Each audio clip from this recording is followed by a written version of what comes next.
السلام علیکم خان صاحب.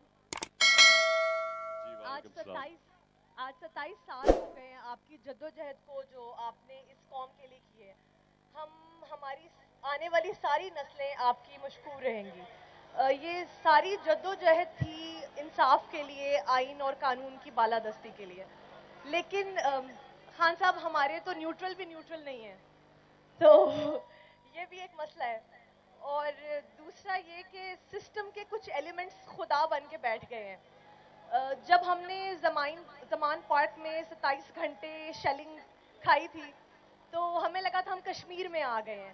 تو انشاءاللہ آپ جب دوبارہ وزیر اعظم بنیں گے تو آپ کس طرح ان ایلیمنٹس کو ان کے آئینی رول میں محدود کریں گے، کیونکہ یہ محدود ہوتے نہیں ہیں، یہ بار بار اپنی حد سے باہر آ جاتے ہیں.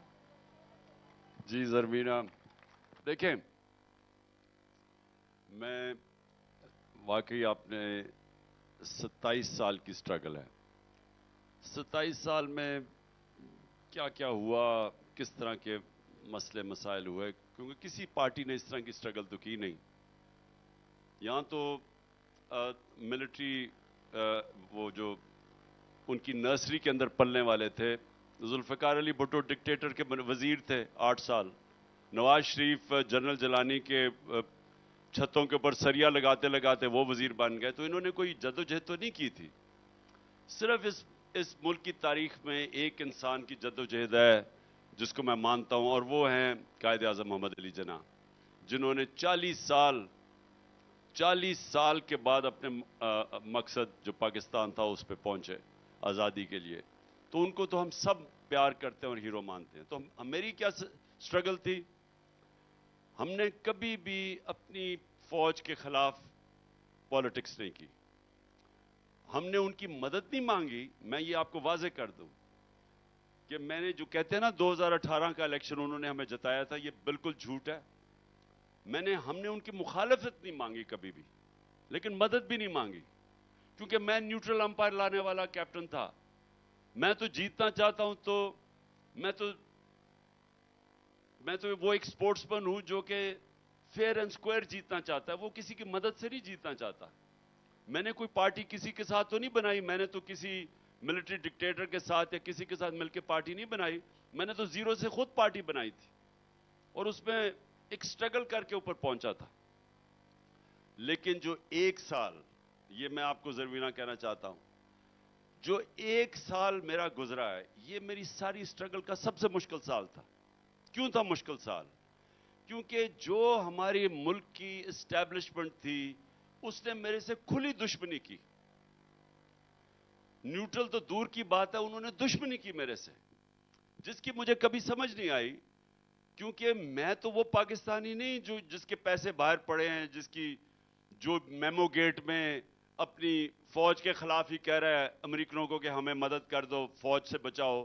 یا وہ نواز شریف جو ہندوستان کو سارا وقت خوش کرتا رہتا تھا اور اپنی فوج کو ہی کہتا تھا جی دہشت گردی تو فوج کروا رہی ہے.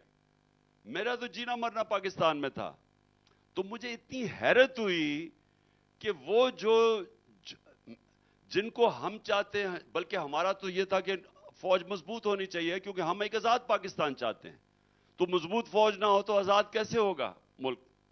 لیکن جو دشمنی کی گئی ہے میرے سے اور میری پارٹی سے، اور جو یہ ہوا ہے سب کچھ، یہ جو میرے اوپر قاتلانہ حملہ ہوا ہے، اور اس کے بعد یہ بھی میں آپ کو بتا دوں کہ دوسری دفعہ پھر وہی جنہوں نے میرے اوپر یہ حملہ کروایا تھا یہ وزیر آباد میں، انہوں نے دوسری دفعہ مجھے مروانے کی کوشش کی جوڈیشل کمپلیکس میں. پورا پلان بنایا ہوا تھا مجھے مارنے کا، وہی لوگ تھے. اس کی مجھے ابھی تک نہیں سمجھ آ رہی کہ وہ پارٹی کا سربراہ جو واحد پارٹی ہے جو سارے ملک کو اکٹھا رکھ سکتی ہے، فیڈرل پارٹی ہے، اور کوئی فیڈرل پارٹی نہیں ہے آج، یہ کیسے ہو سکتا ہے کہ وہی لوگ جنہوں نے ملک کی حفاظت کرنی ہے وہ مجھے مروانے کی کوشش کریں؟ اس کی مجھے ابھی تک نہیں سمجھ آئی. اور یہ میرے سے سب سے مشکل، میری ساری 27 سال کی میری جتنی سٹرگل ہے، یہ سب سے مشکل مرحلہ اس لیے رہا ہے کہ آپ دوسروں سے تو لڑتے ہیں، ان چوروں سے تو میں لڑتا ہوں، لیکن اپنی ملک کی اسٹیبلشمنٹ سے کون لڑتا ہے؟ تو یہ میرے لیے جو آپ نے کہا نا، یہ سب سے مشکل مرحلہ ہے.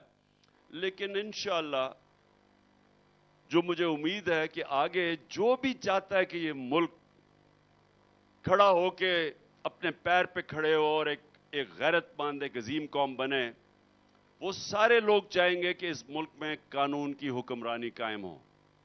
قانون کی حکمرانی کے بغیر، رول آف لا کے بغیر ہمارا کوئی مستقبل نہیں. اور یہ سارے، چاہے وہ ہمارے پولیٹیکل لوگ ہیں جو دیانتدار، پیپلز پارٹی اور نون لیگ میں بڑے ایسے اچھے بھی پولیٹیشنز ہیں، ان کو بھی یہ سمجھ آنا چاہیے کہ ان کے بچوں کا کوئی مستقبل نہیں ہے. ہماری اسٹیبلشمنٹ کو بھی سمجھ جانا ہی ہے کہ اس پاکستان کو کوئی مستقبل نہیں ہے جب تک اس ملک میں رول آف لا نہیں آتا.